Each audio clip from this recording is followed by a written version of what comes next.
Shalom saudara-saudara yang terkasih di dalam Yesus Kristus. Alangkah berbahagianya bisa berjumpa kembali di dalam renungan harian hari ini. Oleh karena itu mari kita mempersiapkan hati kita.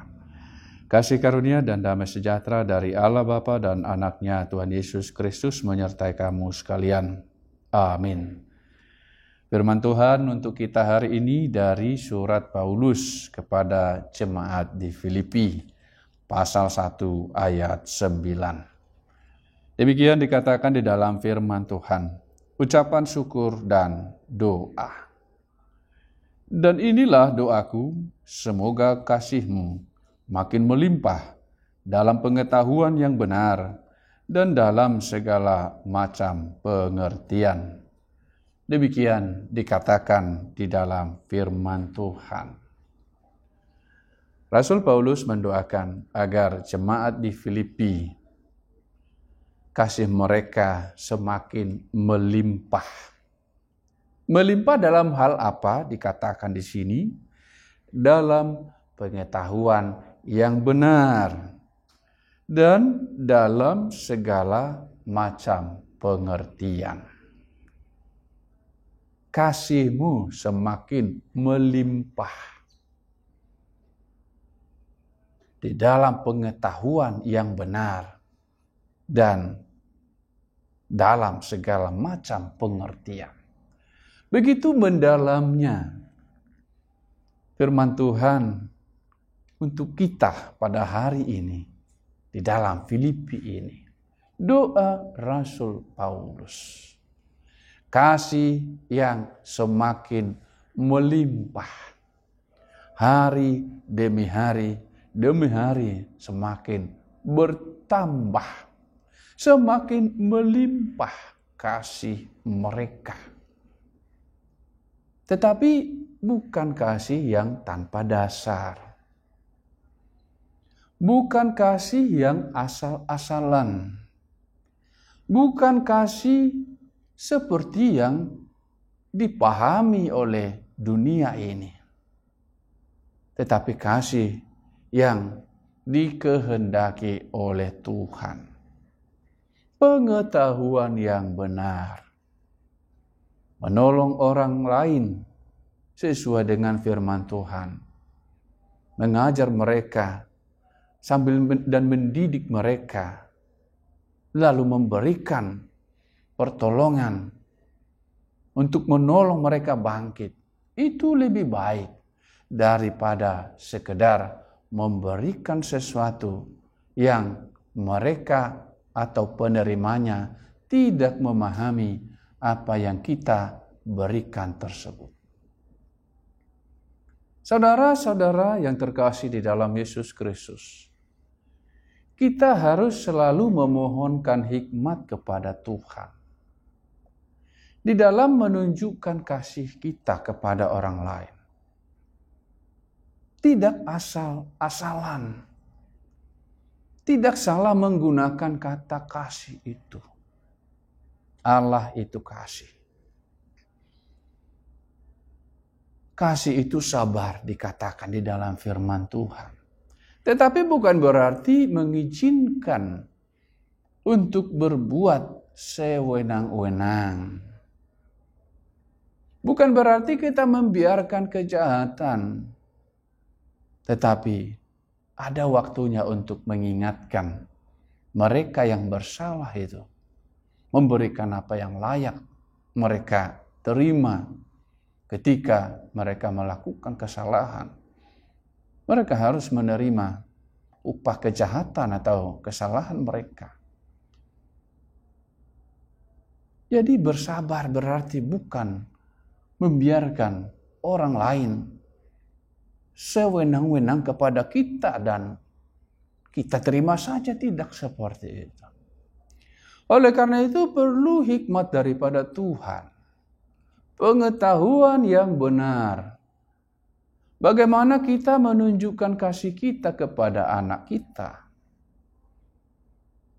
Kalau kita hendak menunjukkan kasih kita kepada anak kita, bukan berarti apa yang diminta kita berikan saja tanpa ada pengajaran di sana. tanpa ada didikan itu tidak baik. Di dalam Amsal diingatkan, bahkan kita harus gunakan rotan. Artinya anak kita itu harus bisa belajar menahan diri. Kalau memang harus menahan diri. Pengetahuan yang benar. Dan berbagai-bagai macam pengertian. Sebagai contoh, ketika anak kita masih di bawah umur, dia minta speedboat, apakah akan kita berikan? Sepertinya memberikan hadiah yang di luar daripada kelayakan, karena umur mereka tidak layak untuk itu. Itu juga tidak boleh kita lakukan. Harus ada pengertian juga. Anak saya masih umur sekian, permintaannya tidak harus saya penuhi pada saat ini.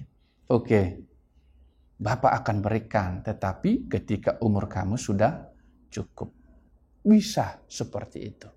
Jadi si anak dapat menahan diri, dapat belajar bersabar, dapat belajar untuk menerima siapa dirinya dan orang lain. Dapat belajar untuk menghormati kesepakatan, menghormati orang lain. Dan dia akhirnya bisa bertumbuh di dalam imannya, di dalam kehidupannya. Dia semakin dewasa, semakin banyak belajar, semakin banyak pengetahuan, semakin berhikmat, dan semakin takut akan Tuhan. Kita membutuhkan itu semua di dalam mewujudkan kasih kita kepada sesama kita, kepada orang lain, kepada keluarga kita. Mungkin ada saja yang tidak menyenangi cara kita di dalam menyampaikan, menunjukkan kasih kita kepada seseorang. Tetapi ketika firman Tuhan mengatakan demikian, ketika kita minta hikmat Tuhan dan Tuhan menuntun kita melalui firman-Nya, kita tidak perlu terlalu khawatir atas hasil yang akan kita terima. Karena Tuhan yang akan menyertai kita.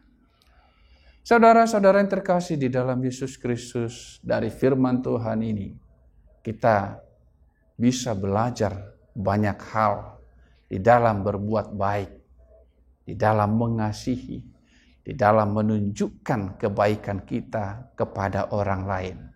Perlu pengetahuan yang benar, perlu tuntunan firman Tuhan, perlu hikmat dari Tuhan, perlu berbagai macam pengertian yang tentu dari Tuhan lebih tinggi daripada segala pengetahuan yang ada di dunia ini.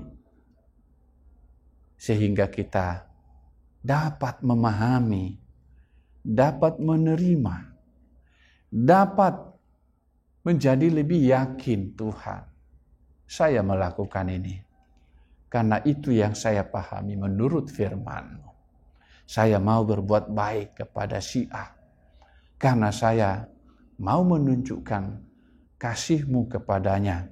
Semoga dia dapat mengenal-Mu semakin sungguh. Dia dapat kembali kepada jalan yang benar. Dia dapat meninggalkan kejahatannya dan bisa kembali kepada Tuhan sehingga hidupnya menjadi sesuatu yang menjadi berkat kepada orang lain, hidup di dalam terang. Tuhan Yesus memberkati firman-Nya. Mari kita berdoa. Allah Bapa di surga, Engkaulah Allah yang kami sembah. Engkau adalah Allah yang senantiasa menyertai setiap orang-orang yang takut akan Engkau. Engkau senantiasa mendengarkan doa-doa, seruan-seruan orang yang berseru-seru kepadamu. Demikianlah juga kami ya Tuhan, memohonkan hikmat-Mu, berkat-Mu di dalam hidup kami ini, untuk bisa menjadi saluran berkat dan dapat menyalurkannya dengan jalan yang sesuai dengan kehendak Tuhan. Menolong sesama kami dengan jalan yang benar. Engkaulah yang menolong setiap kami ya Tuhan, di dalam berbuat kebaikan. Di dalam Kristus Yesus Tuhan kami berdoa kepadamu. Amin. Kiranya kasih karunia Tuhan Yesus Kristus dan Allah Bapa dan persekutuan Roh Kudus menyertai kamu sekalian. Amin. Shalom saudara-saudara yang terkasih di dalam Yesus Kristus. Tuhan Yesus memberkati firman-Nya.